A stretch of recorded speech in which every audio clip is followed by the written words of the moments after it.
Hello and welcome to MGP297. I'm Kev, and with me as ever, there's Sheepdog, Anna and Pab. Say hello, boys and girls. Hello. Yo. Hello. Hello! How are we all? Are we all good? Are we all happy? Are we all excited? Tired. That was one of the options. I gave you a clear multiple choice there. Grand. Is that one of the choices? No, I don't think so. We should all be super excited because it's Comic-Con next weekend. London Comic-Con is approaching, everybody. We keep forgetting to talk about it at the start of the show to remind people that we're going to be there, remind people that there's a meet-up on the Saturday night at Bodine's at Tower Hill. Table is booked for 6 p.m, I think. And if you want to come, you probably should have already told us, but let me know if you come in and just book a table for near 6 o'clock at Bodine's Tower Hill, and we'll be there and we'll just get them to push the tables together and it'll all be grand and marvellous and super. So we hope to see many, many, many people around Comic-Con across the weekend. We're spreading ourselves in attendance across the weekend because Sheepdog's awkward. So the majority of the crew are in there Friday and Sunday. And then the meetup is on the Saturday at Bodine's. Sheepdog, because he's Mr. Contrary, is going to be there on the Saturday. Go with my family. Yeah, well, I thought we were your family, Sheepdog. That's how you've always described this podcast. You've said it's your family, and now you seem to have found yourself a replacement family. That was what I set out to do from the very beginning. That was why I joined the podcast, to find a family. Well, I thought we were your family. I've been calling you Dad for years, and now I feel like a fool. Oh, your uncle, not your dad. It's time you knew the truth. I think you're both. How are we all anyway? Are we all good? We all had a marvellous week. Yeah. Yes, definitely. Oh, Pab, it sounds like you've had a really marvellous week. Yeah, Tell me go more. on then, Pab. You've trumped me there. Putting on a very positive attitude. It's all fake, is it? Oh, yeah. Of course it is, just for the audience. He's Northern, of course it's fake. They're not happy, are you? Whoa. Don't know what that's supposed to mean. Well, it's grow up north, isn't it? It's not been this week. It's been lovely. Have Nice you had weather. to unbutton your Northern shirt? I've had shorts on. What, on your top half? No. Not yet. It's not how you wear them, Pab. You've shut the bed there, mate. Anna, I'm trying to tee you up for your exciting news. I keep asking people how they are. Have you not hit a rather important milestone this week? I had a drink for the first time this year. Oh, good Lord. And why did you do that? Because I had an exam and I got through it. And what did the exam indicate? This is harder work than I thought it was going to be. I'm tired, Kevin. I'm really tired. So, why did you have an exam, Anna? Because I had to do one that they told me I had to do in January. Who told you? The course leader. And presumably, this course leader, you'll see them again next week, will you? No, in June I'll see him. Oh, my word. Presumably because you're going every week for the rest of the year. Are you? No, it's summer holidays now. Oh, is it? You finished your first year of university. I understand now. I see what you've been getting at. Congratulations, Anna. That is a reason to be cheerful. Not cheerful, I'm tired. Oh. I'm very tired. You wait, they'll move you up to 2 days a week next year. I've been doing 3 days this year, so I don't see how that's going to be harder. Wow, there'll be 2 full And days instead I'll of be 3 doing- half days or whatever. 3 half days, right? I go in on a Monday 6 till 5. I go in a Tuesday 9 till It's not 6 5. till 5 at all. No, I get up at 6 though. They're minus hours, Anna. You can't go in at 6 and leave an hour before you arrived. You're not PM. It's still different orders, Anna. I'm out 12 hours a day That's before I can relax 11 and hours, rest. isn't it? I don't get home till 6. So you leave And around at the same time. and then on a Wednesday, I have to go and do a college course as well. and then come home and look after Kevin and Andy. I resent the implication that I require looking after. You do. You said it on the vlog. Did I? You looked really pained that you were on your own. How many times do you come home and he's got his head stuck in stuff? I'm not going to answer that question. Too many to count. I can look after myself. No, my wife went back to work this past week and a bit, and I've forgotten what it's like to have to look after my own kids and stuff. She leaves notes saying, like, cook them dinner, look after them. And I'm like, I don't remember how. You've been home for a year and a half. I didn't have to do anything. I didn't realise that I was the one having a year and a half off until she went back. It turns out that I was. It's horrific. I'm exhausted. You sound exhausted. Yeah. So your kids have been eating a lot of sausage curry recently, have they? Because as we all know, it's the only thing you know how to cook. They've certainly not been having tuna, have they? Well, my daughter learned how to make toast, which is handy. That was a godsend. She's been eating a lot of toast. I mean, she's just about old enough to start looking after you, isn't she? When her mum's not there.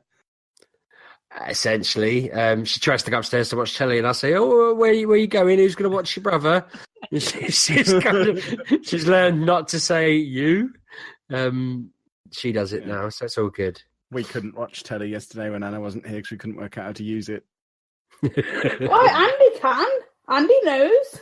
You should have asked him. Can. Well, he wasn't being very cooperative. And why was that, Kevin? No, he doesn't like to cooperate. Well, you're not with me. feeding him. I gave him sweets. I'm trying to teach the baby out of crawl, and he's standing up and trying to walk instead. And I feel like he should obey orders, not try and move ahead. By the way, that's my big gripe this week. He's just like, hey, let's crawl along the floor, and he just pulls himself up and starts walking along the furniture. And I'm like, So he's trying to walk before he can crawl, is what you're saying? yeah, Oh dear. classic sheepdog. Yeah. Jumping a step. I keep sweeping his legs from underneath him and saying no. But That's So you nice, put isn't him it? in the place, yeah. I'm not really, Anna. That was a joke. Before you call the social services and my wife comes round and tells me off. Don't think that's how it works, Sheepdog. Well, who else is going to come? She controls the phones. I tell you what, good job she does control the phones. It is a bit of a sheepdog cartoon life. I'm waiting for her to burst through the door and slap the microphone from my mouth before I get the story out. We sent Bosco in for school dinners all last week. And on the Friday, we had to nip in for like a parent evening type meeting, and they got out this form. And they said he was there eating his lunch today. And I'm thinking, okay, he's gone and got his lunch from the dinner lady. She says, he opened his lunchbox. And the first thought was, well, what? And he got out his sandwiches and he started eating. And the dinner lady noticed that they were all mouldy. And we were looking at her like, he hasn't had pack up for at least 2.5 weeks. So my wife had to explain that we definitely did not send him in with rotten food. He definitely just left his lunchbox there, and we haven't been able to find it for weeks. And now he knows where it is. Yay! But they're like, yeah, we assumed you didn't. But there's now a form that says we may have sent him. It's on his record forever, just in case they want to build a bloody portfolio against us in a few years' time when he claims we've done something else to him. Or somebody hears on a podcast that I'm sweeping my children's legs from under them while they're trying to learn to walk. I can't believe you sent him in with mouldy sandwiches. Just if you eat anything doesn't mean everyone else does. He's going to us, well, the apple was fine, and I ate the yogurt, and we're thinking, oh my God, there was a yogurt in there. And he reckons he didn't eat any of the mouldy bits of the sandwich, just the good bits. And I'm thinking he's used to picking off mould from his food, is he? He knows to eat around it. But it was like a ham. I can't even say it. It was a ham sandwich. It's making me wretched thinking about it, but he was fine. He was all right. He's been off with a dodgy stomach for about 4 days, so I wonder whether it did have a delayed impact. I never really connected the dots, but that is surprisingly resilient of his food, considering I once made you refuse to drink from a sealed bottle of water by telling you that someone could have spat in it before sealing it. Yeah, well, that's just, we all have our foibles. I don't like the thought of spitting my drink. You've made me start questioning the beer I'm holding in my hand because you put that in my head. That beer that I spat in. Kevin, stop being silly. I'm going to just assume that alcohol sterilizes things. I'm sure it does. I'm sure I learned that when I was training It to be. sterilized my genitals earlier when I was cleaning myself with your beer. To be fair, it's aged beer though, so I imagine the genital stuff would have added flavour. See, it's the testosterone. I'm so manly now. I would don't have care. added flavour. I'm so Anyway, manly now. I don't care. has anyone played any video games this week? Just I have. one. Well, you two can fight it out to see. I'll let Anna go first. Ladies first. I played Rage on the PC Wow. Must have been Whatever bored, made you play this, Anna? Wow. because I saw Rage 2 is going to be released. So I played Rage for a bit. It's all right. The thing is, right, I was playing it thinking this game seems familiar. I couldn't put my finger on it, and I was just going along, and I was like, "Oh my god, it's Borderlands without the cell shading." Good bits. No, so like it's No. like you don't have the gun stuff and all that funness, but yeah, it is. It's like I was like, this is the mechanics of Borderlands without the guns, because the gun stuff in there is mental because it's all random. So this is just like your basic guns.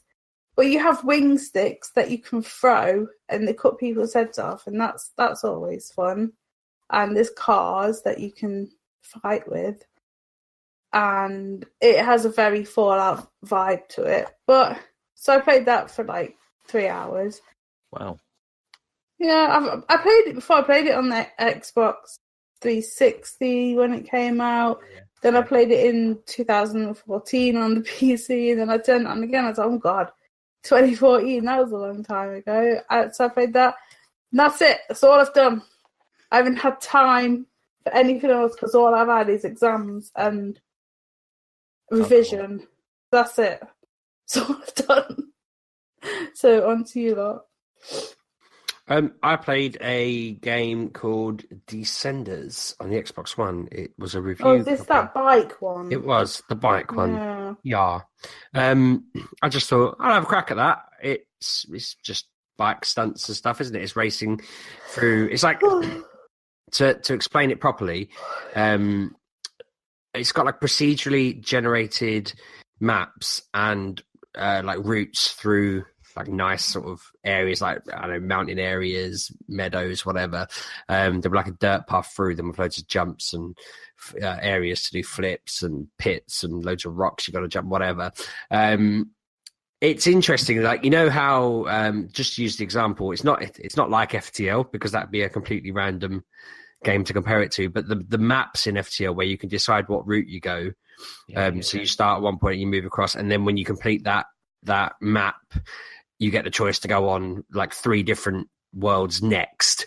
So you make decisions on what bits you do, and it tells you bits about it. Or say like this one's massively downhill, loads of obstacles, lots of risk and lots of issues. Or I might say this one's completely flat. It's a speed run. You can just see how fast you can get through it, and you have to get through it to what it calls the boss track, and the boss track will have some extra challenging thing on it. So you have to, so like in FTL, you have to get from one side of the map to the other before the Alliance catch up with you and kill you. In this map, you just have to get from one side to the other before the sun goes down, and you can't ride your bike because it's too dark. Although it does have a night mode, so I wonder whether later on that's not so much of an issue. You seem to unlock a light for your bike. But the boss mode that I only did one boss mode today, involved just hurtling down a hill and then going up a big ramp, and you're supposed to try and jump over a massive railway bridge. I was gutted because it took me all this time to get to it, and I only had 1 life left and 1 chance to do it, and I just smashed straight into the wall of the bridge and I had to start again. I was just like outraged, because if I'd have planned ahead and maybe got a few, because you can choose to do levels where if you complete the race you can get an extra life, which means you won't die enough to start again. I think you have 4 or 5 lives to do the whole mapping. And as I say, if you fall off the bike or try and do like a wheelie or a flip or something and don't land it right, then you'll fall off and you have to start again and lose life. But yeah, you can go to like medicamps and get more. So it's quite a good game. It's I'm really enjoying it. My family enjoy it. It got to the point where I handed my daughter the controller. She was as bad as me, to be honest. Like I'm not gonna sugarcoat it. She was just sliding off the bike the second it said go, just falling off cliffs and all sorts. We handed it to my 5-year-old and said, just don't be disheartened. You know, just this is how you go. This is how you stop. This is how you move. And he just went, and he was just driving all around the map. We were all standing there thinking, what? And I said to him, are you actually playing this? Is this a demo, or are you actually controlling it? And he was like, yeah, I'm controlling it. And I was like, no, you're not. And then just as I was saying you're not, he careered into a brick because he was looking at me and he didn't see what he was crashing into. So I was like, oh, wow. So I let him start again. And sure enough, he was just rattling through it. And I don't understand how he's naturally good at games, because I suck at them now. I used to be good at them. It seems like having a son has absorbed all my ability on games. I mean, I got moderately better over time, but he was just outstanding at it from the get-go. And if he played it instead of me, he'd get progressively better. And that blows my mind because he doesn't seem old enough. My wife played it and was decent at it. I feel like I'm the third best gamer in my house now out of the 4 of us. And when Matey Boy is finally allowed to walk, he might start gaming too. And I might have to start sweeping his legs even more. But yeah, Descenders, very good. I recommend it. I think I've seen preview of this sort of thing. It's got a really good soundtrack. Oh, yeah. The baby was actually dancing to it, which is one thing. When he was trying to stand, he was standing. We were like, whoa, look, he's standing. And then he just started dancing to the music to this game. And then he fell over. But that was quite impressive because the soundtrack is very, very good. Did he fall over or was he pushed over? Yeah. Well, I wasn't close enough to sweep his legs. Otherwise, that would have been what happened. But no, I think he just jived a bit too hard, which has happened to all of us, especially in my house. Splendid. I have not played any games this week. I just haven't had time. No? I hate it so much. What? I haven't. I've had a very busy week. Doing? Just working. Lots of work to do. That's fair enough. That's fair enough. You. I'm glad. Busy week. Glad you accept that, Pav. Everyone has busy weeks at work. Exactly. Kev doesn't work like Pab. Oh, sorry. I just play games. I do not play games. What were you doing trying to find a tripod for your camera for 5 days straight? I was playing Football Manager. Posing in front of a white wall trying to do a picture without curling your lip. I don't curl my lip. Yes, you're doing it. It's I was awful. snarling. I thought you did it on purpose, but then when I was in with you and Anita, you were trying to take it again, and you couldn't do it without doing that face. I was like, I genuinely thought it was intentional. It's complicated. How is it complicated? I haven't seen you with a reflection selfie. I don't want one, especially with Because my it's lip too like that. complicated, exactly. It's just difficult. It's difficult skill. I'm just not I haven't quite photogenic. mastered it. We all know that, Sheepdog. Right. So what have I played? I don't know, Pab. Yeah, I was you tell hoping you'd us. tell us. Literally your only job, other than recording the show, editing, I'm checking So, the notes. Calm and down. keeping us in check. Calm down. Just pull your Um, finger out, Pab. Start pulling your weight. Simmer down. Now then. I've been continuing to dabble in Fortnite. I didn't tweet it out this time, but victory number 5 has happened this week. You're welcome. Yes. Yay. Go So, Team Kev. victory number 5. Anyone notice he hasn't invited us to play with him at all? Not once. Well, me, at least, anyway. He might have invited you all, but I had no invites, Pab. No, it's just I've mainly been playing with A this better chap that team. I found on Discord, and he comes online and goes, right, do you want to play? I'm like, right, okay. And I won mainly because he killed a lot of people. That's why I didn't post the picture, because the picture clearly shows I was alive at the end, but I clearly had 0 kills. So I was like, I'm not going to post this one. But yeah, it's been all right. I don't know. I'm finding I'm getting better at it, but now I'm finding like I was just happy to be playing the game like previously, and now I'm getting to a stage where I'm probably better and getting annoyed at the fact that I'm dying to these things that I don't feel like should be happening. I'm annoyed with some of the guns now. Some of the guns frustrate me. Like I was just like, I do not like the pump shotgun. It's too slow.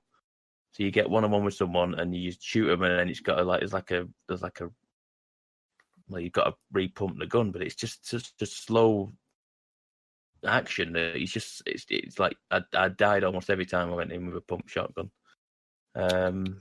It's one of them things. It's like I say, I get to a certain stage where I'm not just enjoying the game just for being in it anymore. I've got to the stage where I've gotten used to it, and I'm learning the mechanics, and I know the different bits and pieces.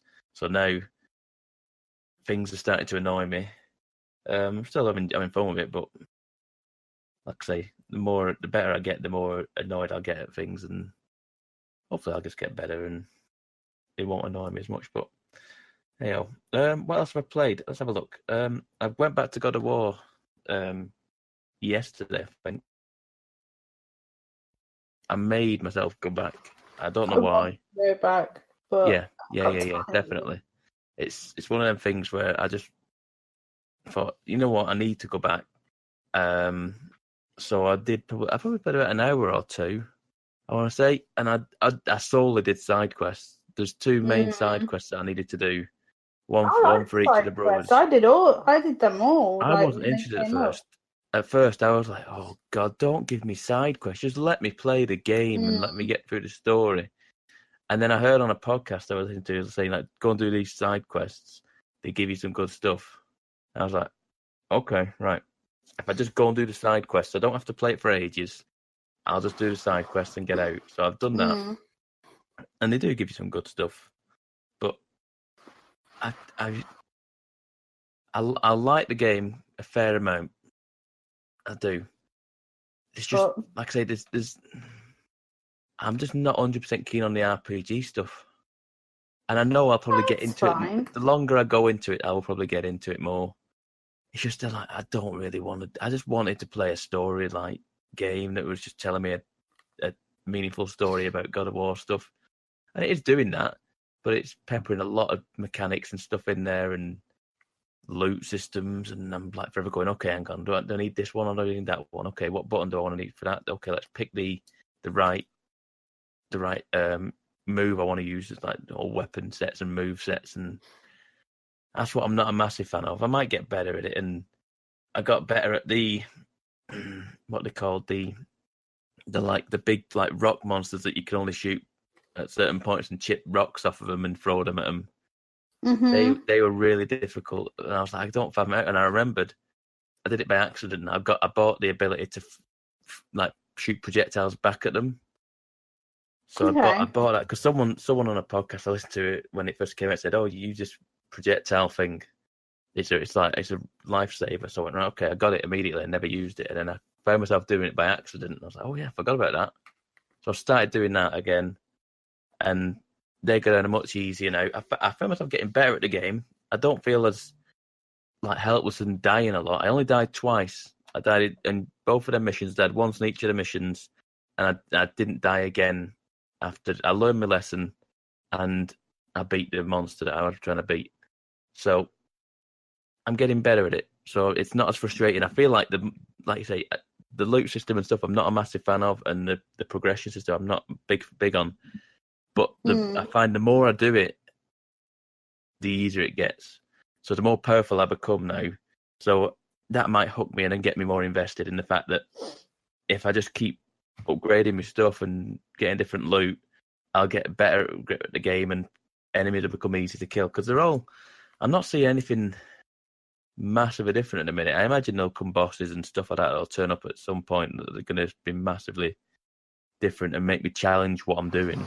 But the enemies aren't too bad at the minute, so I'm going to go back to that. I think I'm going to go back to that at some point this week, next week. It's a long game. Like I played it for a long while, so I'm at 7 hours maybe now, so I'm not that much into it really. No, not at all. I've been. I don't even know where I am. I couldn't tell you. I've been to the the elf world where they had the dark elves and the light elves. I Right, did that okay. world, and I came out of there, and I had to go somewhere else, and that's when 2 quests popped up for the two Brothers. yeah, 2 brothers. Yeah. I did both of them, and that's where I am with that. But I will go back to it and do all things. I like the Norse mythology. The Norse mythology stuff is what interests me. Which is why the story stuff sort of intrigues me. I want to see where that goes. So we'll see. Right, finally, I also went back to Far Cry 5 after you mentioned it last week. Never heard of it.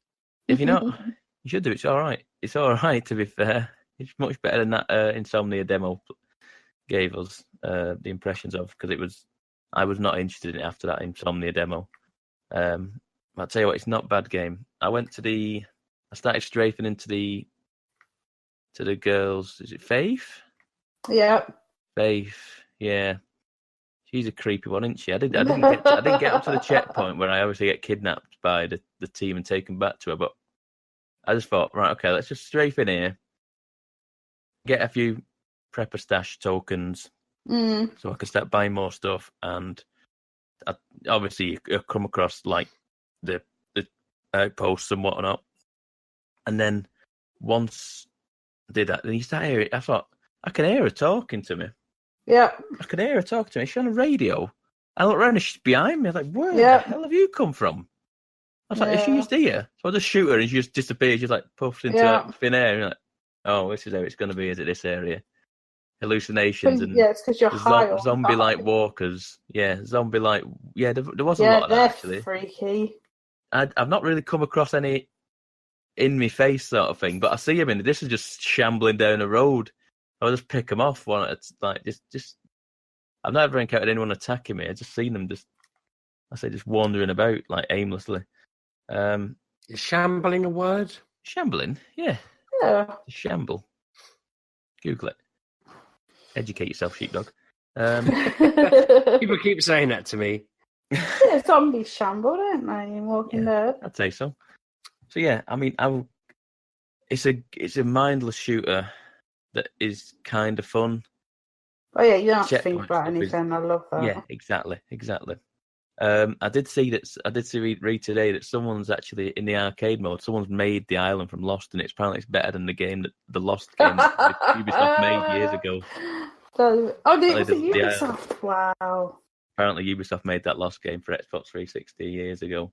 I played that. It was I did. I was like, I'm all in Lost. I'm all about this, and I got it. I went, this is garbage. This is absolute bobbins. It wasn't great. Yeah. So apparently I need to do that probably over the weekend to see what that's about, because apparently, like I said, there is a Lost Island now on the arcade. Cool. I played a few of them, like only a few. I had a look at it, and it's not bad. It's like I say, the longer it goes, it's only going to get better, because there's more and more things people are doing and being very creative with the assets. There's so much in it. There's like all like the past like 3 or 4 since 3 Primal, Blood Dragon, 4, those 4 games in that engine. So all the assets from that. Assassin's Creed is that where Unity. they get the assets from? Yeah, Assassin's Creed Unity. Oh, okay. Black Flag. Yeah. I think they get them from the English one, the British one. What was it now? Rogue. No, the one before this, the recent one. I can't remember Syndicate. its name. Syndicate. I think it's got Syndicate stuff in it as well. Okay. So it's got all the assets from pretty much all the Ubisoft games.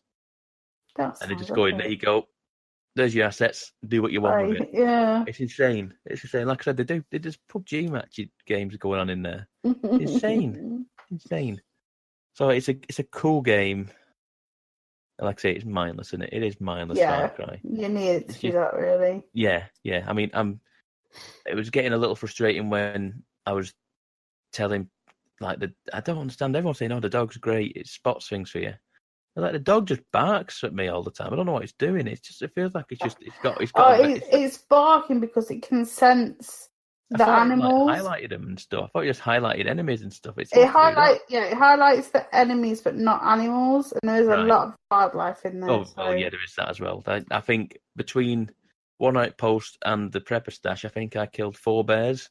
I'm like, what is going on? Wow. I'm going to end up with no ammo again. That's what I said last time when I first played this game. I just run out of ammo in between outposts because I can't. I'm just killing everything in my way that's attacking me. He just throws a lot at you. Yeah, you need to just because you can fast travel. So this fast travel. Yeah, I do that. But a lot of the time, I think, well, I'll just go on my way, and just I tend to have like a route that I take. I go, okay, so I'll do that prepper stash. There's an outpost there, so like I say, I need to get to this one, and on my way, I'll do that one, and that one. Yeah. So I'll just wade my way through like prepper stashes and outposts and random people. Random people annoy me. The people that give you the prepper stash locations. Yeah. And they don't give it you until they're out of combat. Oh, I know that is annoying. Horrendous. So they're sat there crouching, frightened, and they won't. They're saying in combat. So I've got to look around me. What's around me? Nothing. Shoot them. Pick them back up. Okay, they're fine now.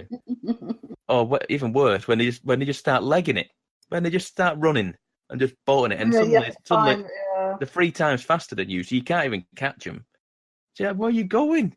And like there's some sort of cougar attacking them or what have you, and it's just insane that game. Or you save them from the bad people, and then they get eaten by a lion or a predator. Yeah, I've done that a few times. I'm racing to get to someone. It's just like the bar of reviving people is just going down slowly.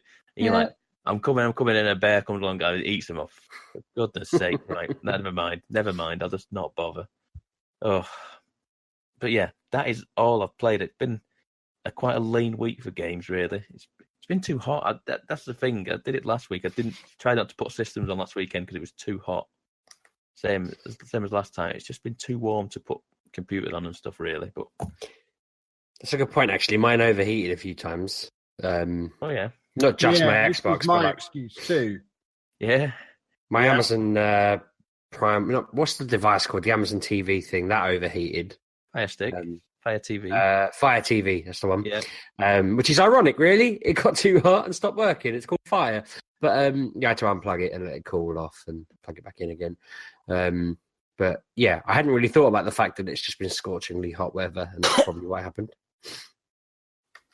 When has this hot weather been? Because I don't remember any of it. It's not been sunny, but it's been warm, hasn't it? I've had a horrific.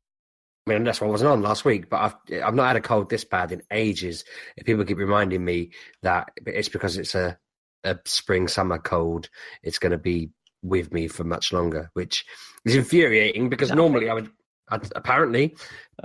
normally I'd get this because I'd gone to Comic-Con and it was full of dirty people, but I've got it before Comic-Con and I'll probably get it again at Comic-Con. So I'm gutted because I've got a month and a half before my holiday now to shift it.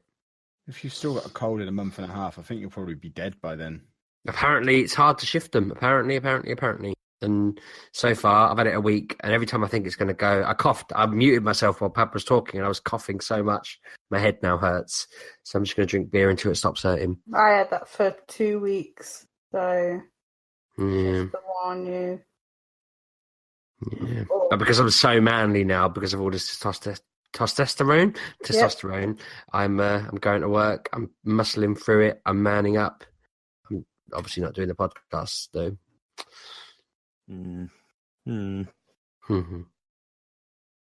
So, movies and television experiences. Indeed. I finished Weeds. Have you finished it, or have you not even looked at it? No. We watched another half episode, I think. We watched the full episode, Kevin. Yeah. Just haven't had time. My advice would be, don't bother with the last season. Really? Yeah. It was good. It was good enough that I realised this week we were behind on all our other programmes because we spent the week watching that. But when I finished it, I thought it was kind of like they finished the story, they were done, and then whatever TV showcase it was on, I'm trying to think what it doesn't matter. But they must have just gone, well, we want another season. And so they've gone, fine, we'll make another season and we'll just put 9-week gaps between each episode in the show time, not obviously release time.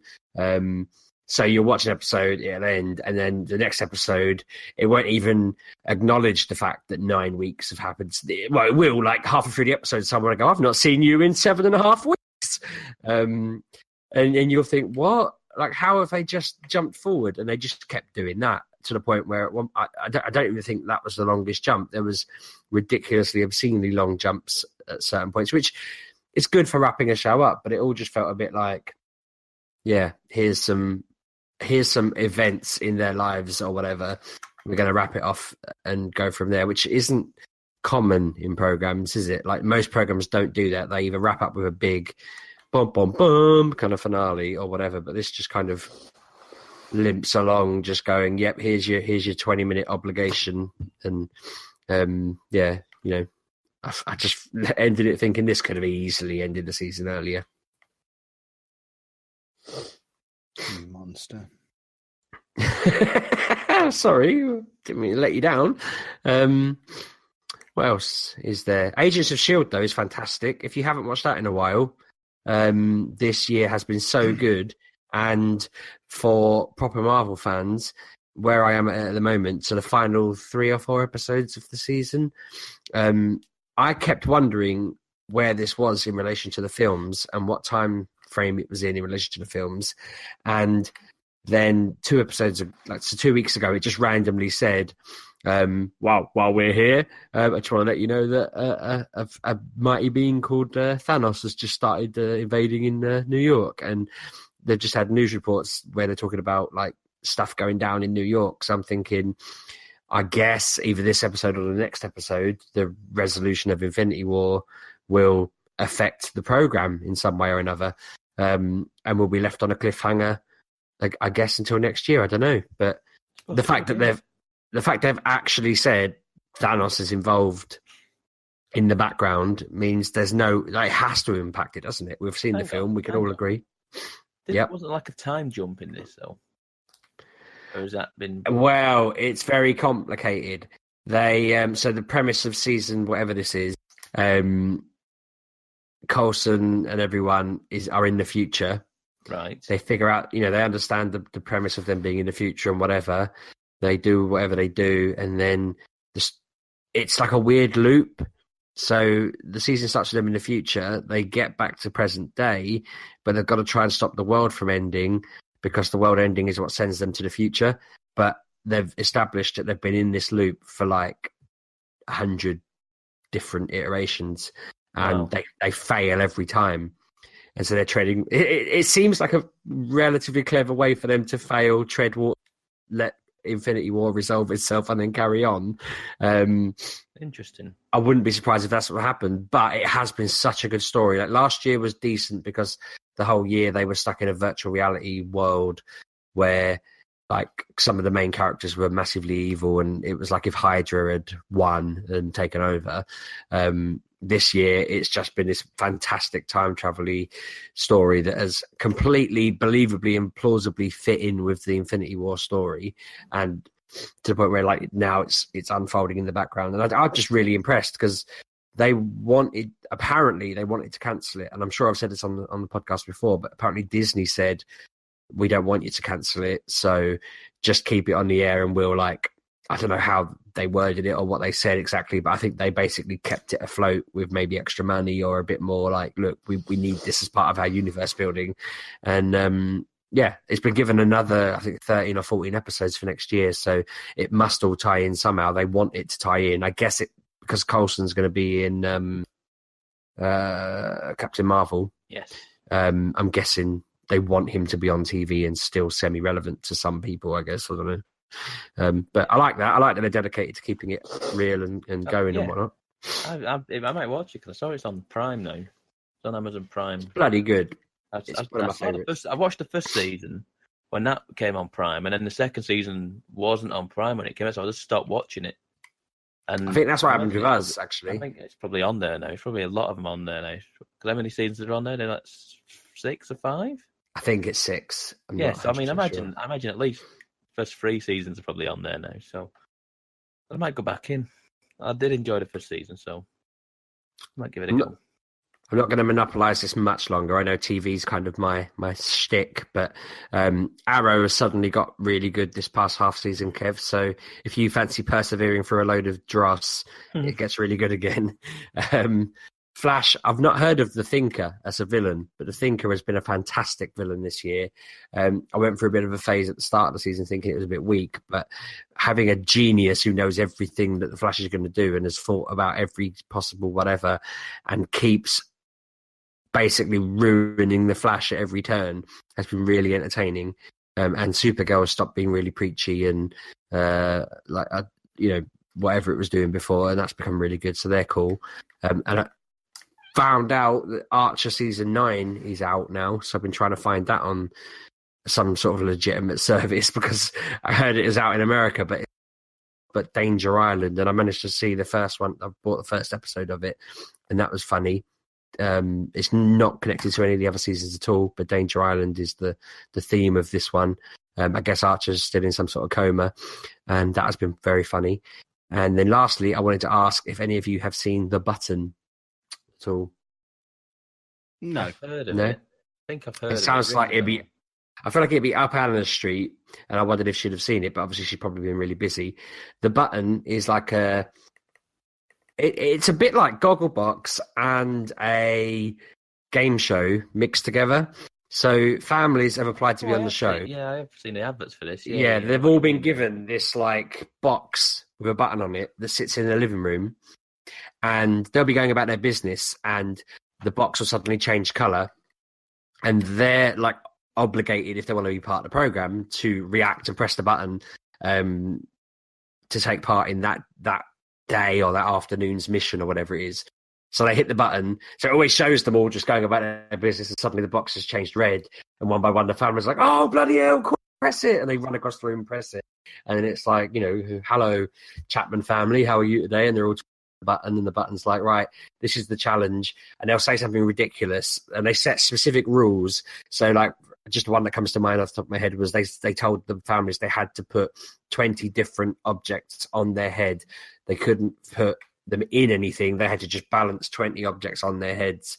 And so all the families had infinite time to do it, but it was like whoever did it quickest and balanced them for 10 seconds won that prize, and the prize would be like $5,000 or whatever.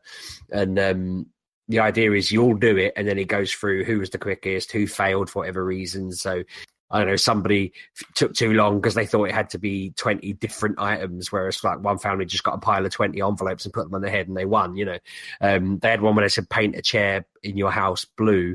So everyone ran around their house trying to find a chair they were happy to paint, while one family just dunked a doll's house chair in a pot of paint and stuck it on the side. But I think they all failed except one family because they all left it. They had to be completely covered. That was one of the had specified, and even the people who dunked it had left fingerprint marks where they'd been holding it in the paint. So it's like stuff like that. So it's quite entertaining because you think people won it, but they fail. It's the same families every episode. You have to. Your choice is that the family with the most money has a choice of winning that episode, or coming back next week and trying to win 10 grand more. So one group of girls were playing it and had 21 grand they'd won. And their choice was to stay and bet it all and gamble it all for next week and maybe win 31, or take the money and run. And they stayed and then lost the money. And so then this week they're on 4 grand.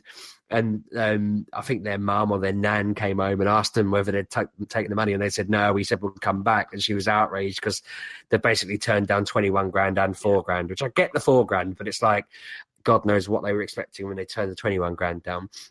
But there's like annoying families that you kind of want to lose, and there's families on it that you kind of like because you want them to win or whatever. And it's fantastic. I'm well impressed. When my wife first put it on, I was like, oh, bloody hell. But I think it'd be up your street, Kevin, and I think you'd enjoy it.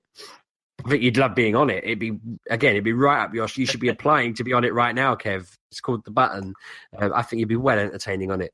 And you'd have no holds barred. There's some people who are like, I'm not painting my chairs, and they just sat it out and let the other families do it. They were just, I'm not putting blue paint on my little, bench in my living room or whatever. Whereas you'd have just been like, right, blue paint everywhere.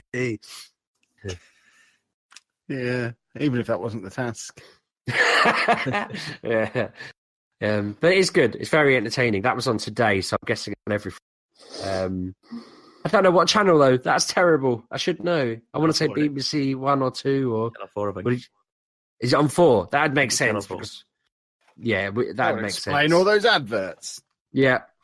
It is very good though. It's a phenomenon. Splendid. Any more television or Movingtons then, people? I've watched half of the first season. The first half of season 2 of 13 Reasons Why. God, there was a lot of numbers in that. So if you've seen the first season, that's quite powerful and emotional. This one isn't. This one's very preachy and just a bit blah. Now, because like in the first season, the title says it 13 reasons. There was 13 reasons why she did what she did. And now this is about them same reasons that we already know about, and it just seems pointless. There's a lot of backlash about this, hasn't there, on the internet? Yeah. I'll finish it, but it's just a bit. I've been sort of drifting in and out of the room all day while you've been watching this. Yeah. And every time I look at it, it's just a court case. It just looks like it's become a courtroom drama. It seems that way a lot, and I don't understand why they have done a season 2. Like when they ended, when they ended the first season, there was a few scenes that hinted to a second season.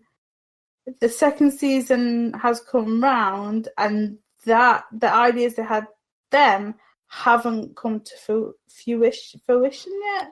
They haven't come through. Like there's hints of it, but the way I would have thought it would have played out hasn't. So I don't know what they're trying to gain. Did you think the girl was going to come back as a ghost? Well, no, taking her down. It's going to just turn into a sci-fi. Well, no, like if you think about what's happening in the US at the moment, and what could the US shootings and stuff. All right, I don't know, but yeah, that. Sorry. So a lot of that is happening, and there was hints of that, but I don't know. Maybe they've taken that out or turned it right down because it is such a hard hitting subject. But every time an episode ends, you get like a few credits, and then like the credit music will be turned down and going, if you've got any problems with these issues, please get in touch with this. And like, okay, that's fine, but it's every single episode. And even before I started the first episode of the second season, they had like a minute of the character saying, if you have mental health issues or issues of suicide, please don't watch this. So it is worrying, isn't it? Yeah. People are saying it glorifies suicide. It glorifies killing yourself for revenge. And I've never seen it, so I'm not saying agree or disagree with points. I avoided it because obviously when it came out, I was incredibly depressed and thought, I don't really want to watch that. I made the mistake of reading bloody Mouse and feeling depressed for weeks. I remember Kev saying to me, why would you read a book about the Holocaust if you're sad? So I avoided 13 Reasons Why, funnily enough. All I ever did was make the awful gag of, I can't believe she needed 13 reasons. But that's mean. Well, it wasn't at the time. But there's so much about this online about how bad it is and how nasty it is for people with that sort of problem. I don't think that was their intention, but I feel like people are saying this shouldn't be on, which makes me almost curious about it. It's becoming the sort of thing that because it is amazing. So go on. Like the first season is good, but it is an 18.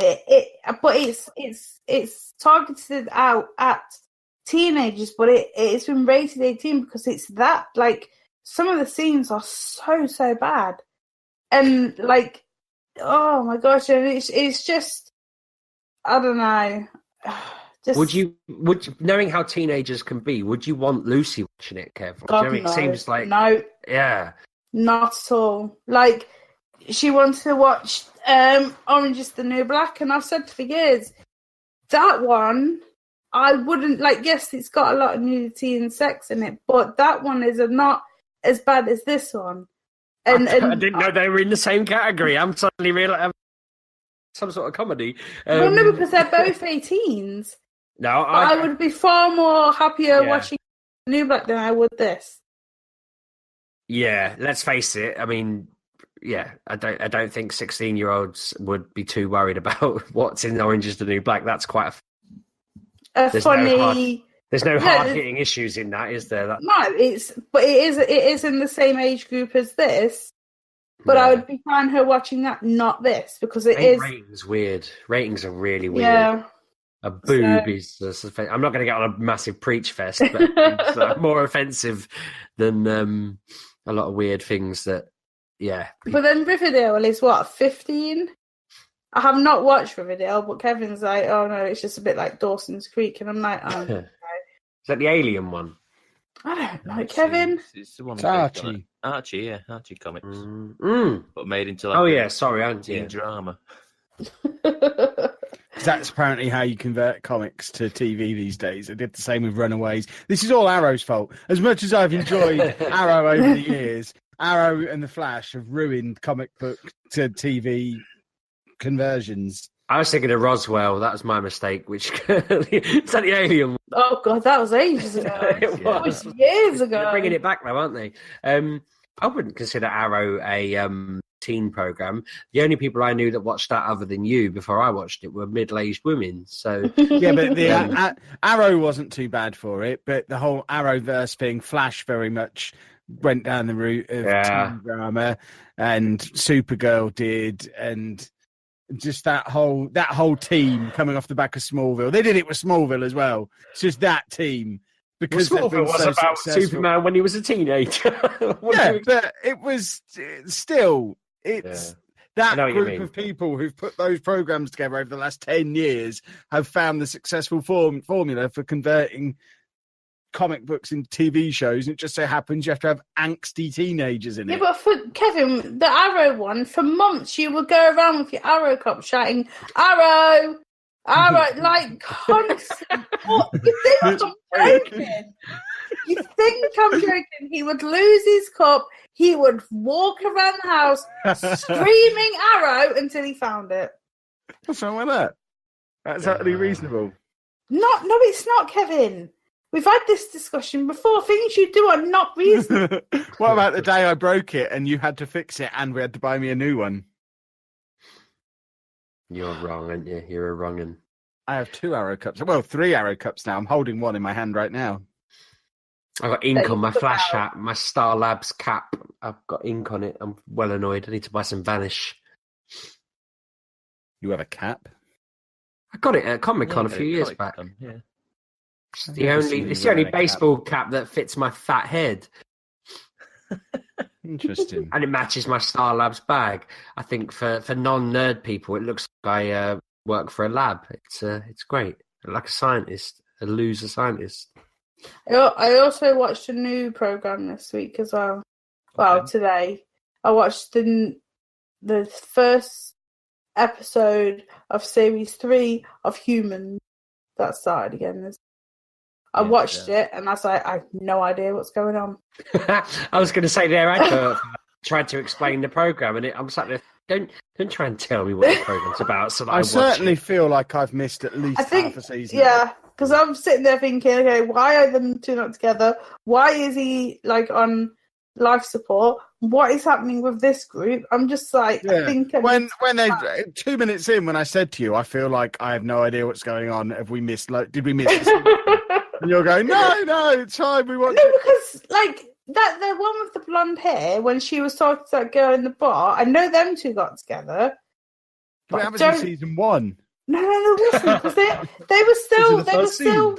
No. That was definitely the second series because she was in a brothel. We couldn't have finished the second season. No, because I think we've missed a lot of the stuff that was going on in there. I have no idea what happened. Yeah, but now you've watched it, you won't go back to watch the other ones, will you? I will. I'd like to fill in the gaps and see how we got from A to C, because B sounds like a total pile of turd at the moment. Yeah, I've no idea what was going on.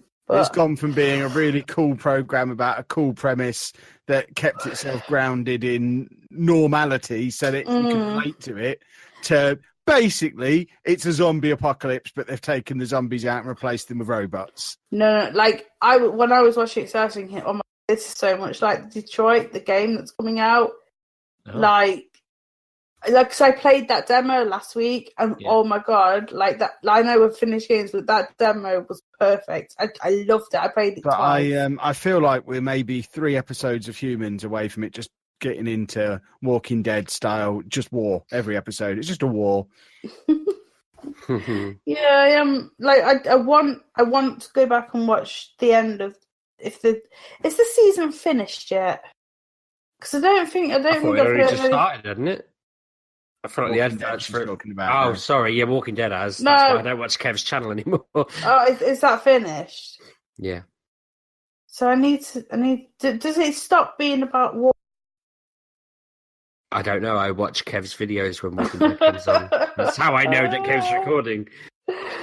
Oh, it got so boring. But I want to finish that because on Sunday, The Handmaid's Tale is back on, and I cannot wait.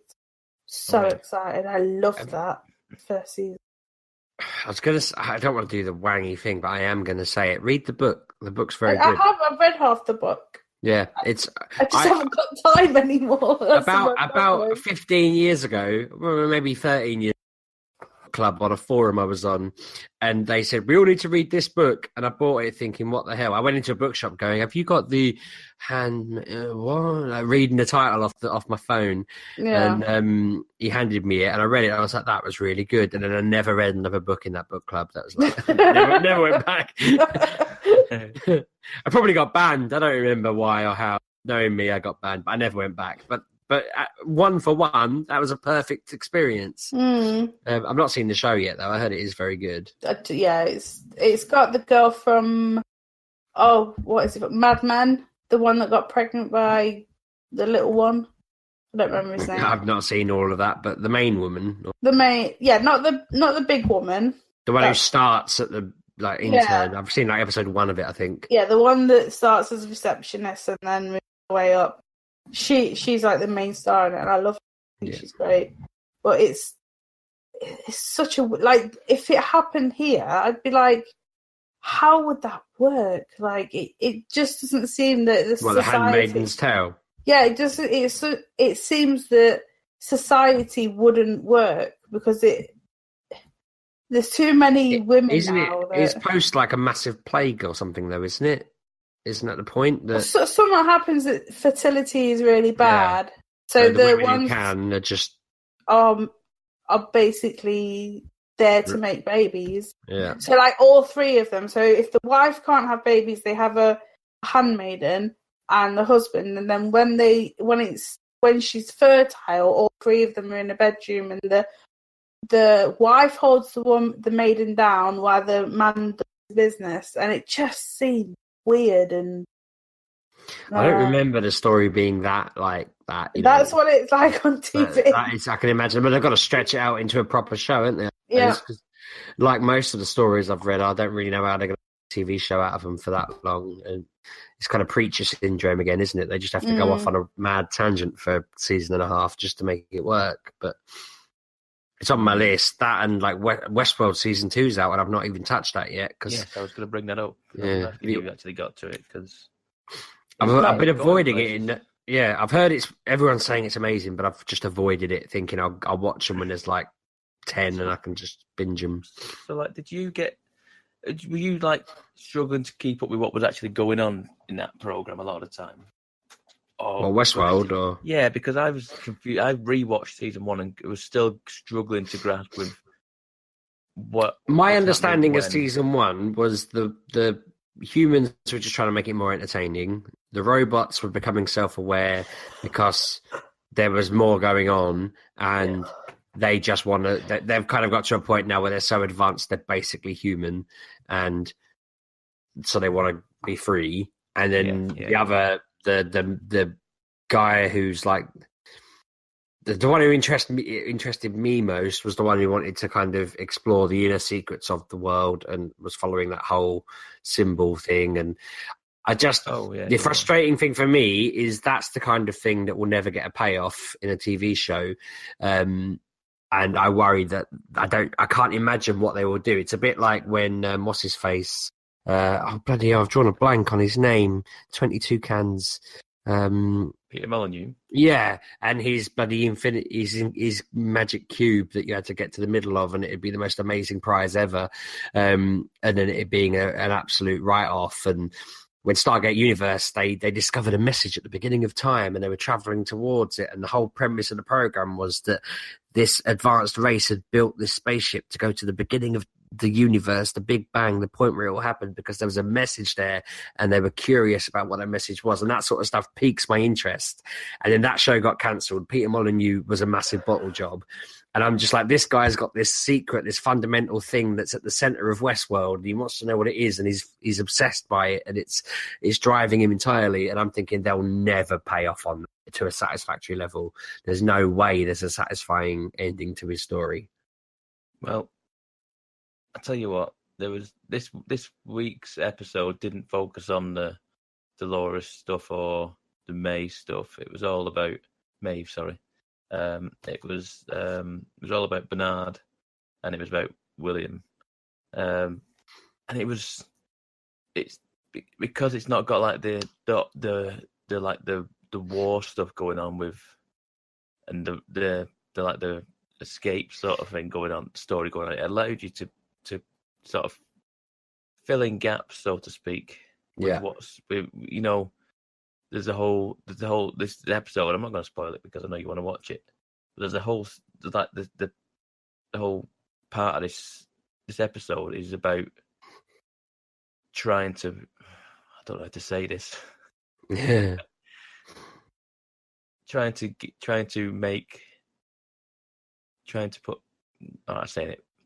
put human brains into robots. Oh, right. Cool. Okay. So they're like wanting to live forever, that kind of thing. Just. Yes. Yeah. Cool. So, okay. We call that technique the Chapman. Right. So you remember the chat? I was going to say, Kev and I have spoken about this extensively in one of our many books. I spoke about this in my job interview for my first teaching job, because they asked me what my long-term ambition was. And I said, I'd like to live forever as a machine. And they didn't that. So you remember the chap? I don't know if he's been in season 1. They're thinking about it. I don't think he is. I'm not going to remember him then. No, he's not going to be in season 1. I'm not going to say anything then about it. But they try to talk to the chaps. They basically try and upload someone's memory into a host, so to speak. And that doesn't go particularly well. And it's a pretty good episode where it gives me ideas. I'm not going to theorize on the air. I'll tell you off air, because I don't want to say it out loud, because I feel like it might be right. Could be completely wrong as well, and I'm just barking at the wrong tree. Yeah. But I feel like I'm pretty close to it. But it was interesting. It was a really good episode. I thought like some of them at times, I don't know, because I said this last week, and it's potential spoilers. Skip ahead 10 seconds if you want. I can't. I'm in real time, but go on. No. It's fine. It's set on 2 separate timelines. You remember season 1 you didn't realise it was set on over 2 different. They were basically flashbacks. Yeah. This is happening again in this season. I imagine that's probably part of their thing, isn't it? Now. Yeah. But so I'm forever going, where are we in the timeline here? I don't know what, you know what I mean? But it's piecing it together. It's getting better every single episode for me. Like I say, at first I wasn't 100% sure on season 2, and I'm like, but yeah, I'm still all in. That's definitely a program that's up there. I think if they have as good as, then this will become one of those. Like, I mean, Game of Thrones has always been considered up there. Walking Dead has always been considered up there, even though it got really bad. This feels like it's going to be elevated to that point, which I know it's already got a famous background to it, but it definitely feels like they've only got to knock it out of the park this season, and then they can do what they want every other season. It's going to have that following, isn't it? That they can just talk about it on Sky, advertising, and everyone will. They call it like they keep using this phrase on their adverts about it being like a mind twisting whatever, and I'm like, I wouldn't consider it that complicated. They're acting like it's the most complicated thing on TV in the universe ever, but I definitely get that there's probably plenty of bits you can miss on it, and there's probably bits I've missed I've not even realised I've missed because I'm just content with what I'm understanding, but Sky act like it's a university challenge. Yeah, I mean there's now 4 episodes, it'll be 5 by the start of next week, so you need to get yourself caught up, Sheepdog, so we can we'll talk about it with Mrs. Sheepdog. I will say this week someone turned up who you thought was dead. That's not a massive spoiler, to be Terry Wogan. Yeah, exactly. Robo Terry Wogan turned up in Westworld this week. I miss him. I saw a picture of him during Eurovision, and friggin' legend. Like, I don't use the word hero. The man was a hero, Pab. Yeah, speaking, I did watch bits of that as well last week. I know you were live tweeting it, Sheepdog. I didn't intend to. My mate said to me, "Are you going to live tweet this?" And I said to him, "Nah, I'm not feeling very good tonight. I feel really rough." And then I think the first song came on, and I just got my phone out and was like, "Boom!" And then because Jake and a couple of other people were responding, I kind of fell off of it. I was just like, "No, they're entertaining me. I'm entertaining them. This is great." That Israeli song that won it was that crazy. Really? I didn't mean I meant to not swear and just say bat crazy. I'm really sorry. Hopefully out. I didn't want to swear then. I was meant to say bat crazy and leave out the S word. But that's the song that won it was ridiculous, and just makes a mockery of the whole program, which I love because it is a mockery. And the fact that we did so badly was delicious. I was annoyed when we actually got points because I'd love to see us just get 0. We're the perfect country for Eurovision because we think it's a joke and we don't put any effort into it, and we never get enough votes to get beyond like the bottom 3, which is great. It's so entertaining.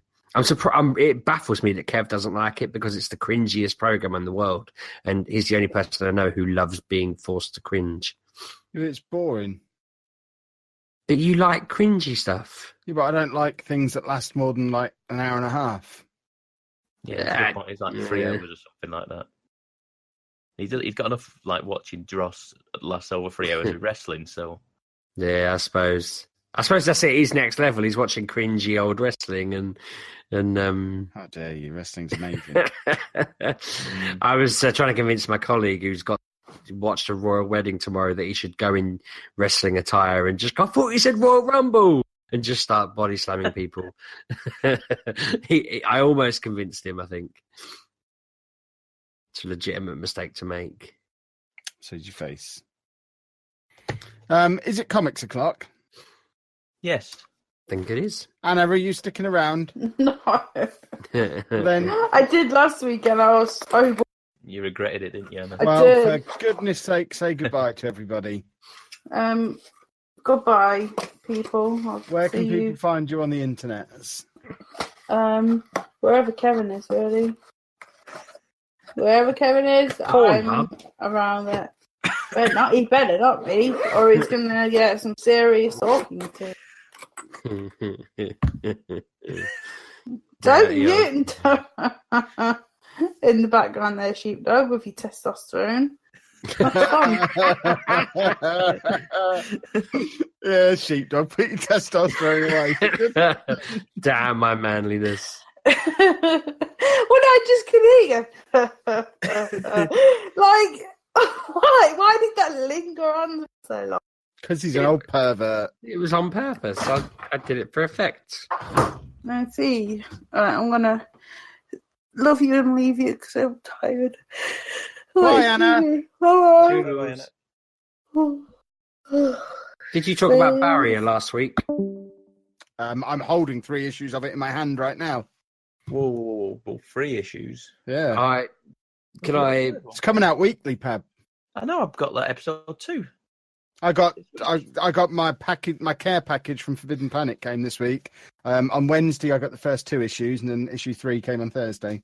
So talk me through your thought process. What on earth made you want to read beyond the first one? I haven't read any of them yet. All right. Well, I just know it's Brian K. Vaughan, so I bought them all.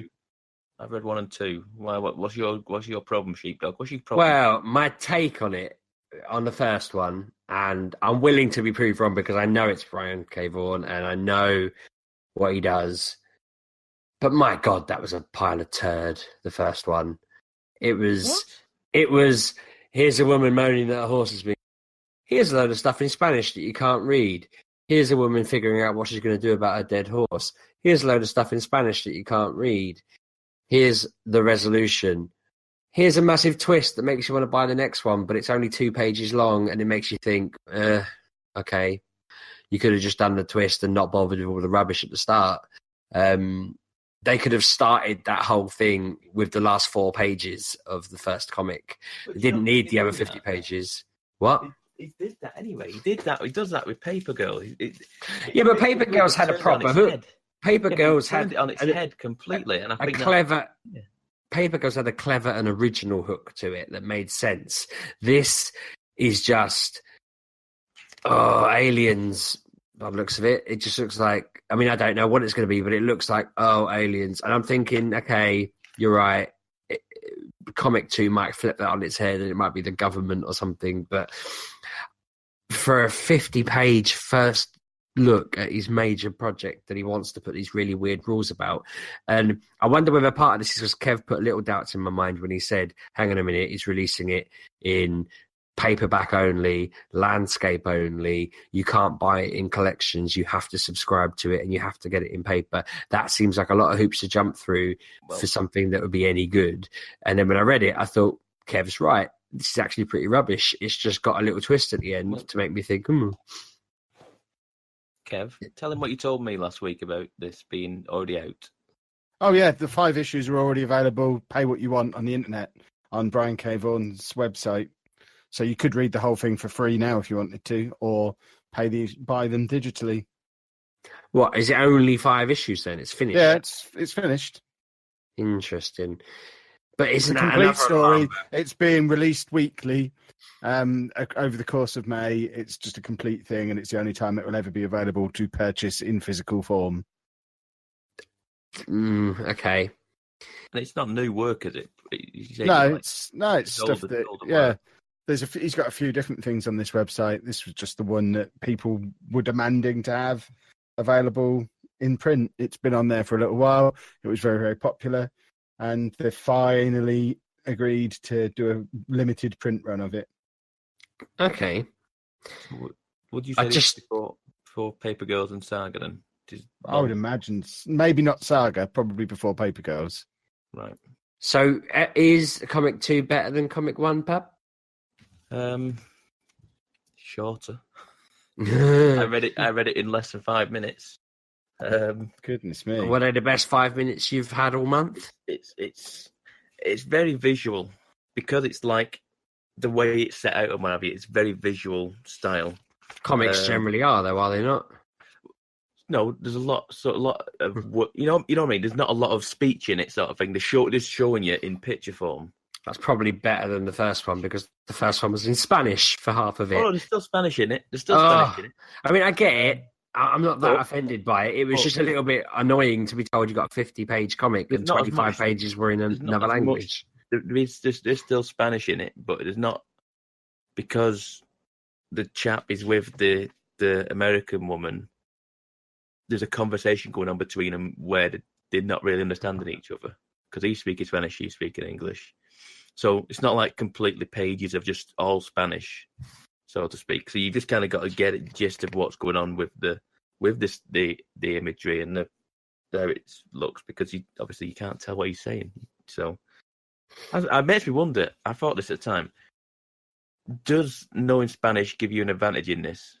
If you knew Spanish, is it designed to specifically be you don't know what he's saying, you just got to go off what he's emoting, sort of thing, or is there actual message? Is the actual context to this? No, I'm not saying it's absolute nonsense what he's saying, but you know what I mean. Is it designed to be? All I'm saying, Pab, is I reckon that in Spain there's probably a podcaster called Pero Pastor who's moaning on podcast Maduro Jugador, which is Sheepdog, Mature Gamer Podcast in Spanish, that after the bloody things in English. Because, I mean, like, I don't want to sit there with Google Translate out trying to figure out what these characters are saying. I assume what they're saying, which part of me enjoyed the fact that I was just assuming that they were having generic drug dealer rantings. I imagine the idea is the art is of such quality that you don't need the words. They always say a good comic book, you shouldn't need the words. The words are just there to assist a little bit, but you shouldn't need any words in a comic book if for me, designed and drawn properly. Yeah, I mean, this is Paper Girl quality for me. Just looking at it now, this is as good as Paper Girl art. So, I mean, it's not bad. It's not bad art at all. It's very well drawn. I'm just thinking the story just seemed very predictable. I mean, it's just, that story was very much world building in the sense of they're trying to tell you about this border that's going on and cartel going around, trying to get around this border force or whatever it is, and trying to get over the border via other means. And then this woman who's got a farm who's on the border trying to deal with it. It's just telling you the story of it. I suppose ultimately, I know it kicks you at the end. Go on. Yeah, you can't write something off on its pilot. I know that. No, I mean, it's Sheepdog, read the rest of them. They're all you could read. The rest no, exactly. I've written a note. I made this. Panelsyndicate.com. They're all pay what you want. I made a little note on my little notepad where I made a note of everything I'd played and watched because I wanted to make an effort this week. I've just said read them all. I probably won't just take them for free. I don't want to be a monster. I was just saying about not needing words, I'm just reading the blurb for issue 3. Issue 3 is a special silent issue. So there's going to be no writing at all in issue 3. That's fine. I thought you were going to say it's an all-word one, like the Wicked and Divine, the one that's like a book. I couldn't handle that. I don't want to sound like Mr. Cynical, but I hate to do that. Wicked and Divine. That's fine. I can handle that. It's when there's more words than I need. Yeah, I don't want them trying to pretend they're a book, right? An actual book. Yeah. How dare you? So no, thank you. Read. I want to read a book. I'll buy it for a real author. Thank you. That felt mean. Very catty at the moment. But yeah, two's good. Cool. Sheepdog. It's not. I'm going to be honest with you. It's not Saga good. It's not Paper Girls good. It's just fine. Whoa. Rewind this podcast 10 minutes and you were saying Paper Girl's good. No, the art is Paper Girl's good. All right, okay. Fair enough. It's not gonna. Let's face it. I was being realistic when I read it that if it was Paper Girl's good or Saga good, he wouldn't have been knocking it out for free on a weird paperback landscape schedule, whatever it was. You don't just churn it out for now on the internet. It's this is Brian K. Vaughan saying, "Oh, hang about, I'm Brian K. Vaughan. I can do anything anyhow I want to in whatever format, and people are going to give me money for it. Come here, artist. We're gonna do 5 issues, and we're going to do them in a weird way and distribute them in a weird way. One of them, I don't even care what you draw. I'm not telling you anything. Just draw some pictures for number 3, and we'll see how much they give me for it, because I'm Brian K. Vaughan." I'd like to think that he was walking along just coughing one day and just sort of said, "Hang on a minute," and did a big massive cough, and then an entire fully formed comic came out of his mouth, and he was like, release this. And that's probably how he rolls. Yeah. I think we should do if he did issue 3 of this was a special silent issue, I think episode 300 of our podcast should be a special silent podcast. We'd need to still have video content, would we not? No, we'll just look. Brian K. Vaughan knows he's as good as you get for comic book writers. He is the cream of the crop. He can be a comic book writer who somehow still has his name on the cover, despite there being nothing written in the entire book. He's still headlining it as writer. I think we can, as the best podcasters there is, I think we can just put out 2 hours of silence and people will tell us it was perfect. Probably better than what we usually Yeah. put out for them. Quality will be about as high. Yeah, if we have the silence sort of cut out and miss a little bit here and there, it'll be our typical audio quality, and people will know it's us then. Every now and again, have one of us cough or sniff. Yeah, one white noise will just dominate over other white noise for a bit. Yeah. And then... I think a silent episode, in fact, so that we can do episode 300 down in London, like I keep campaigning for, perhaps we should do silent episodes 298, 299 midweek. Put them out, Pab. 2 silent episodes. Only people who listen to the comic section will understand. So that's like 3 people. The cool people. Yeah, exactly. Yeah. The ones who want to hear people talk about comics because they love comics so much. My other potentially heathen, upsetting the universe type question is: have any of you read Doomsday Clock, and is it as boring for you as I'm finding it at the moment? I'm subscribed to it. I haven't read it because I think I've read the first 2 or 3. I don't know how many are out now. 4, I think. Yeah. But I think I've read 3 then.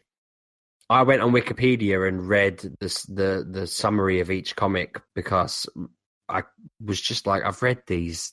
I've read a couple of them twice, and I'm still a bit like, what? And so I not because I don't get it, because I'm kind of like, what point are they trying to make? So it's okay, but I don't know. It feels like... Yeah, I've heard that as well. I've heard that it's just kind of average. The damn phone! There was a new issue of Wicked and the Divine out this week. You don't need to tell me when new issues of comics come out, rather than waiting until Friday night. Continue. Didn't you used to do comic book day or whatever on your thing? Yeah, but now I'm not teaching. I don't have a Wednesday afternoon double period where I can download comics and tweet about them. But the more I read these, the more I feel like probably more blown and overhyped, because it's making me think, that wasn't much in that either. Hopefully it'll spark up. I just feel like it's not. It feels like it's bringing in these characters from Watchmen, and it's like, oh yeah, great, okay. I feel like they shouldn't have put it on such a delay. They should released it monthly and left it at that. But they've put it on these weird. We're going to leave it for 4 months. Now we're going to do April, May, June, and then we're going to have a gap. And it's like, just release it all. I might feel a bit more up for it if they just put it out. Is it a hardback of Wicked and Divine you've said out, or just another? No, just issue 36. Okay. So I should get that read before bed, probably. Yeah, same. Splendid. Excellent. I have been continuing my exploration of Marvel Unlimited. Now I'm finally getting my money's worth on it after all these years. I can't remember if I'd completely finished the full Jason Aaron Thor run, but now I have, and it was excellent. Every blooming part of it was superb. And I've now gone back and started from the beginning of Kelly Sue DeConnick's Captain Marvel run. And I'm about 10 issues into that.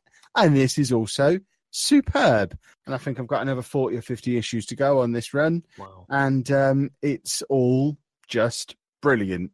I am enjoying having a deep dive on good characters written by good writers.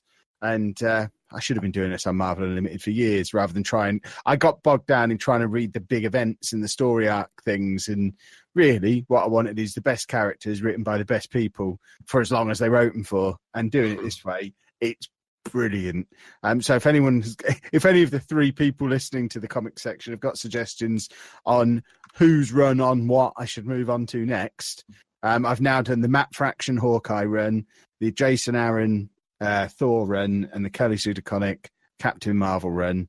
Is there a better run that I need to get on Marvel Unlimited before I cancel it? Because my new rule is if I go a week without using it, I'm cancelling it. But at the moment, pretty much every night, I'm reading some Marvel comics because I'm really enjoying the best of what they've ever done. See, when I type in best Marvel graphic novels online, it comes up with the ones which I've read, like, I can't remember what it is. Is it called Infinity War on that? Yeah, see, I'm asking a kind of a different question. I don't want to know the best graphic novels because that's going to bring me back into the big events and the big famous stuff. I don't want that. That's what I was trying to tie in. I want a great character written for a long time by a great writer. I want a classic run by a classic writer. Yeah. I was going to ask you whether that's what, because I tried, because with DC, I've just gone, what's the best DC graphic novel? Got a list of 10 of them, gone and read them, thought they were amazing, gone and got more, gone down rabbit holes. It's all been great. So your DC example would be the Batman run with Scott Snyder on it.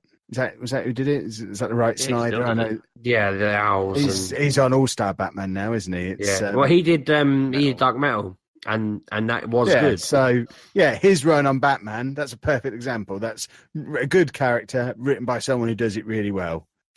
But I tried to do give me the top 10 Marvel trades and read them and thought, oh, right. I didn't really like how they finished. Do you know what I mean? It was like they were a little bit off, and they weren't. I didn't feel like they were good. And I thought to myself, I know obviously that to millions of people, they are the de facto best of breed kind of comic book writers. They're the most successful in terms of films and characters, so they must be doing something right. But trying to find their big events didn't work. So I'm intrigued to hear that you're doing this. I don't know if I could bring myself to read a Hawkeye comic.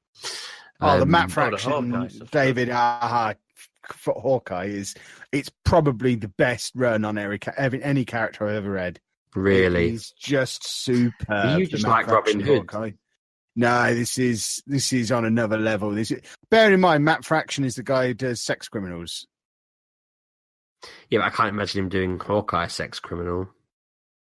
He certainly gives it some attitude. No, but Hawkeye's power is just being good at bow and arrows. Yeah, but I don't ever remember him even firing a bow and arrow during the 30-issue run. It's not about Hawkeye the superhero. It's about whatever his name is. Clint Barton, is that his name? Yeah. It's about him and Lady Hawkeye. I think I'd rather the Thor one. I kind of just want heroes that have actual powers. Batman aside. I don't read any of the Batman stories, to be fair. I read Dark Metal because it was more mythical and magical, but I don't particularly get that into Batman stories, other than the fact that all of his villains are a bit more magical, aren't they? They've all got different abilities or whatever. So, again, I tried reading Green Arrow and was like, you're just riding around on a motorbike shooting people with arrows. I imagine Hawkeye is probably similar, is he? No. We don't really see him being Hawkeye very often. No, it's much more. How's it Hawkeye? The human side of things. Well, because it's the guy who is Hawkeye and the girl who is the new Hawkeye. But it's basically Clint Barton living in a block of flats, dealing with the Russian mob who own the flats and are trying to evict him. And it's literally a 30-issue run of a fella trying not to get evicted from his flat. It is properly brilliant. I'll trust you on that then. I'll have a look. I'm looking here, Kev. Spider-Man. See, the thing with Spider-Man, and I've run into it with Captain Marvel because I've got about 8 issues in, and now I've got to do a story arc that spins across into Avengers Assemble as well, and it starts to get all crossovery. And I avoided a lot of that with Thor because I think with Thor they kind of just let Jason Aaron get on with it because it's off. Completely off on one, different realms and nonsense like that. It's harder to cross over with Thor. If he's off doing Thor things, they tend not to get cross over very much with Avengers things. But with Spider-Man, goodness me, there's so many issues that tie in with each other. And I've tried reading Spider-Man so many times, and I just get lost on what I'm supposed to read next, and it just doesn't make sense. Yeah, I would say that Dan Slott is the one of the best Spider-Man writers around, but he's still doing it now, I think, or he's only just finished it. So he's been doing a lot of stuff for a lot of years, and there is a lot of branching paths going on across multiple comics into. So it's probably difficult to do, really, isn't it? Mm-hmm. Even if there is good stuff to be had there, you would have to do a lot of reading and a lot of jumping across series to follow it. A lot of reading's a good thing. Jumping across series becomes problematic if I get lost. I know that they're trying to make money at the end of the day, but it is very frustrating when you get to a point and they're like, it's cool. It's cool. It is and it isn't, The Avengers film where they all came together to do this thing. Crossovers are cool. But Mate, when I was reading Dark Metal, and I thought I had so I was reading them, and it was saying continued in Deathstroke 38 or whatever, and then I'm reading it through, and then they say something, and they're like, "See Green Arrow number 24," and I'm like, "Well, hang on a minute, like, what? I've got to go back and read that." But you didn't tell me anywhere along the way, so now I'm reading old stuff to find out what that reference meant. Right. Yeah, and that is cool, but it's also frustrating to know that you're right. Yeah. I don't like that sort of crossover sort of thing, but I like crossover. I don't have a problem if it just says at the end of a comic, go and read Harley Quinn number 4 because we're just gonna stick it in there. Because then sometimes I will go, well, I'll read one while I'm here. And that's fine, but yeah, when they reference back to stuff and you're like, well, I shouldn't have to have read 30 different comics to understand what jokes you're going to reference in this one. Definitely. But I guess that's how to make money, because people like me will go and do it. I had a very important question and I've forgotten. Karen, what you're saying? I don't even remember who was talking. I think I'm done. That was done. That was me. Yeah. Well, I can tell you, this week I finished American Gods Volume 1. I almost bought this the other day. I don't even remember where I was. I think I was... Oh, I was in Mega City Comics in Camden. And I had it in my hand and remembered talking about it and almost bought it. Is that a comic? Because I've got the book. Yes. It's based on the award-winning novel it says on the front. And there's like I said this last week, there's a lot of words in it. It's very wordy. It's very wordy. So is it kind of just they've taken the book and drawn some of it? I feel a little bit because, like I said last week, there's a narrator in this. There's a narrator over it. So it's telling you, like, he did this, this was happening, you know what I mean? So because I've got the book has been sat next to me in my bedroom on the side next to my lamp, and it is such a thick book. Yes, probably. And I'm just not in the mood ever. I've had it for I don't know, really 7 or 8 months. It's really, really good. It's all about, like, say, there's old gods, new gods. The old gods are trying to put up a fight against these new gods that are being praised. But it's Neil Gaiman, isn't it? So it's like, yes. I mean, I look at that book and go, I'm just not in the mood to read that.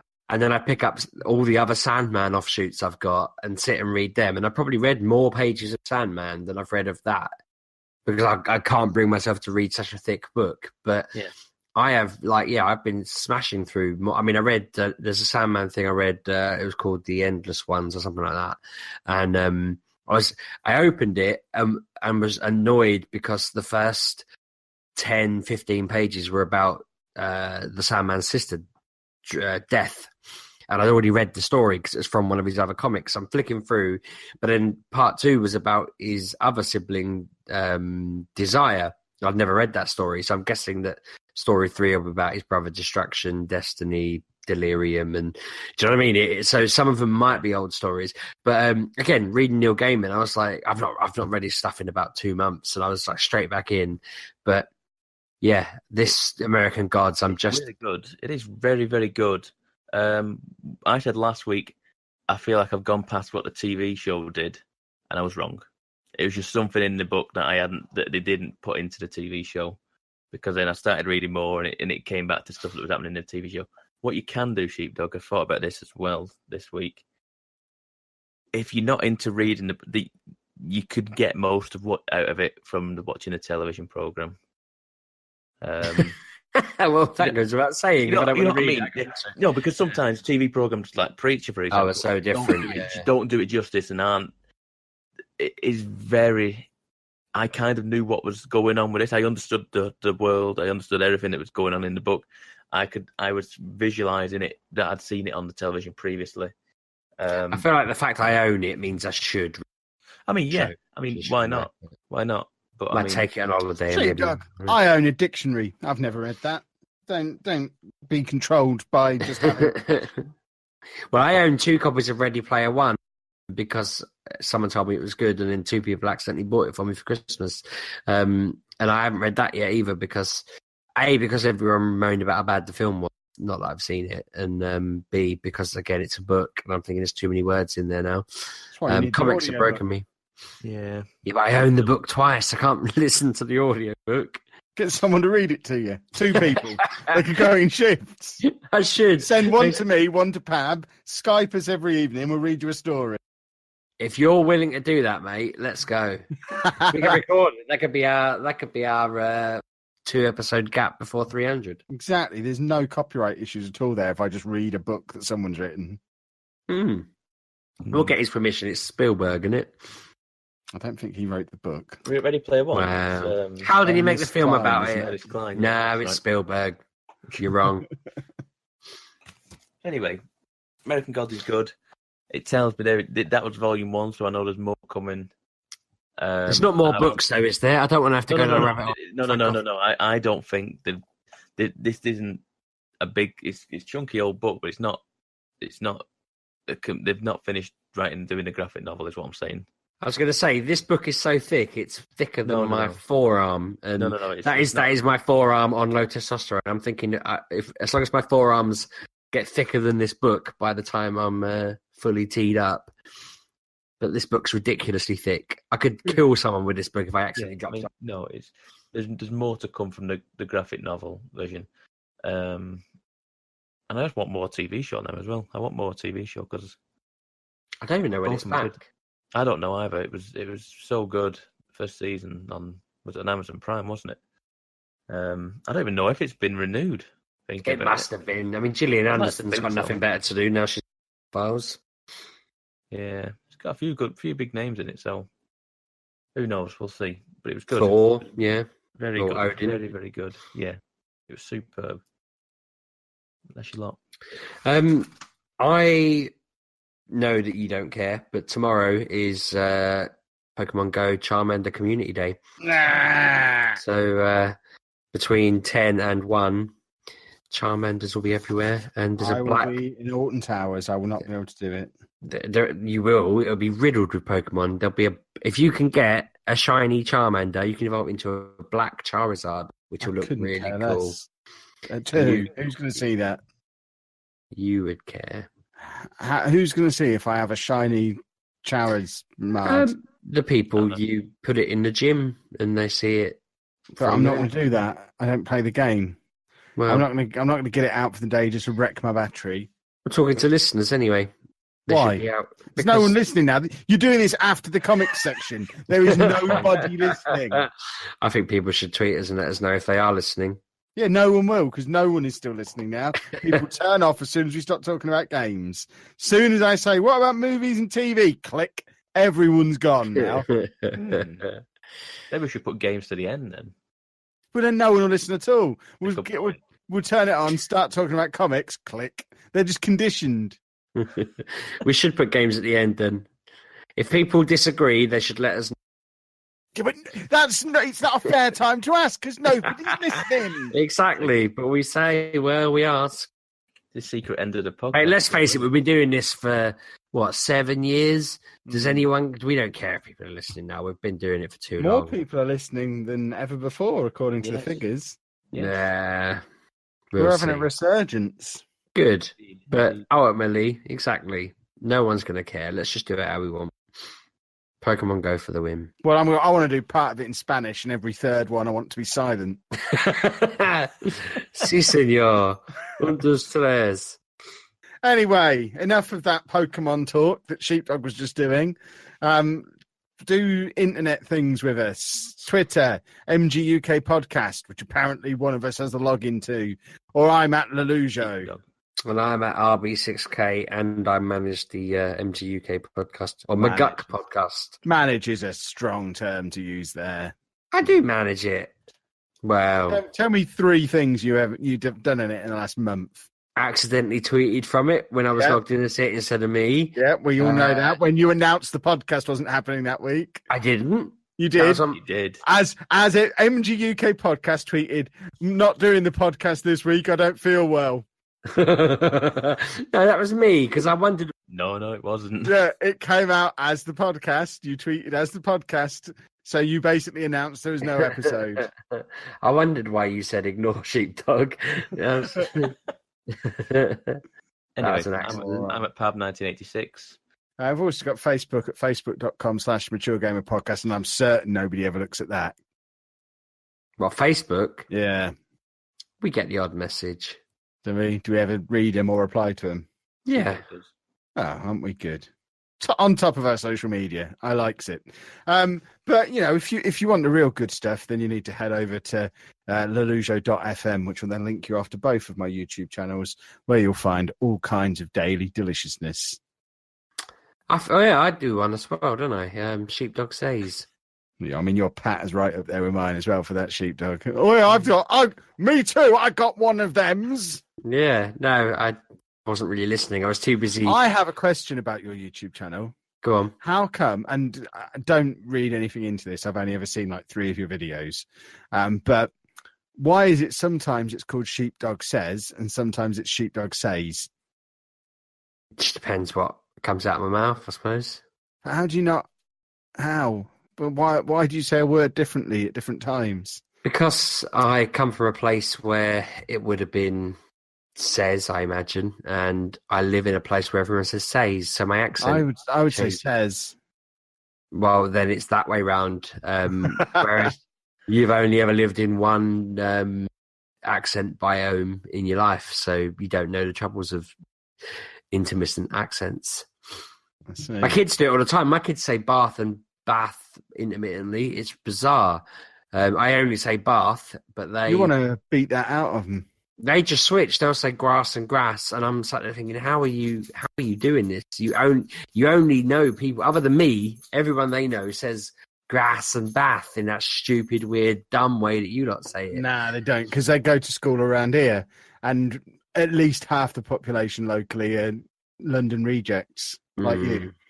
Good, because people that London didn't want anymore. They get their legs swept out from underneath them when they say words wrong. Oh, I've just seen a picture of Terry Wogan while I'm see when I announced the podcast wasn't on, and now I feel sad. Well, bring him back, Pab. Put his brain in a robot for me. That's a spoiler for next week's episode, Sheepdog. You just ruined episode 5 of Westworld there. Well done, Sheepdog. I thought you were talking about episode 300 of the podcast. Where we've got Terry Wogan on as a co-host. You got my hopes well and truly. Yeah. I'll leave to his managerial is this why we're doing it in London? Pab's got robot zombie Terry Wogan to join us. I got bouncy Peter Molyneux. I got Kev Tom from Complete Guide to Everything. You got me robot Terry Wogan. Finally, I get a present worthy of my stature. Yeah. Oh, goodness me. See you next week, boys and girls. Have a good week. Thanks for listening, folks.